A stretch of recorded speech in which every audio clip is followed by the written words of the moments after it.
ನೀನ್ ಮ್ಯಾನೇಜರಾ ನೀನ್ ಓನರಾ ಯೋ ನನ್ನ ಡ್ರೈವರ್ ಅಲ್ಲ ಕಣ್ರೆ ನಾನು customer sorry sir sorry sir sir ನೀವು ಕೀ ಕೊಡಿ ನಾನು ಪಾರ್ಕ್ ಮಾಡಿಸ್ತೀನಿ ಸರಿ ಸರಿ ಮಾಡಿ ನನಗೆ ನೋಡ್ಕೊಳ್ಳಿ ಓಕೆ ಹಾಂ ಅಲ್ಲ ನೀವು ಕಸ್ಟಮರ್ ಆದರೆ ಸರ್ ಏನೇ ಅದು ನಾನು ಇವತ್ತು ಇಲ್ಲಿಂದ ಹೋಗಲ್ಲ ಅಂತರನ್ನ ಮೀಟ್ ಮಾಡ್ಕೊಂಡೆ ಹೋಗೋದು ಹಂಗೆ ಸ್ವಲ್ಪ ಏನ್ ಹೆಲ್ಪು ಕಾರ್ನ ತಲೆ ಮೇಲೆ ಹತ್ಕೊಳ್ಬೇಕು ಆಗುತ್ತಾ? ಯೋ ಏನ್ ಮಾತಾಡ್ತಿದ್ಯಾ ನಾನು ಯಾರು ಅನ್ಕೊಂಡಿದ್ದೀನಿ ನೀನು ನೀನ್ ಯಾರನ್ನ ಹೊಸ್ದಾಗ್ ಬಂದಿದ್ಯಾ? ಗಲಾಟೆ ಮಾಡ್ತಾರ? ಯೋ ನೀನ್ ಯಾರಯ್ಯ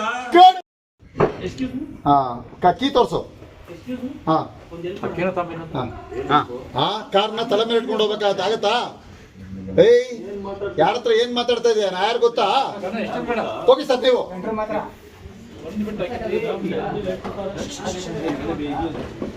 ಸ್ವಲ್ಪ ಆ ಕಡೆ ಹೋಗಿ ಸ್ವಲ್ಪ ಆ ಕಡೆ ಹೋಗಿ ಹಾಂ ಇನ್ನು ಸೆಂಟ್ರ್ ಬಂದು ಇಲ್ಲಿ ಹೋಗಿ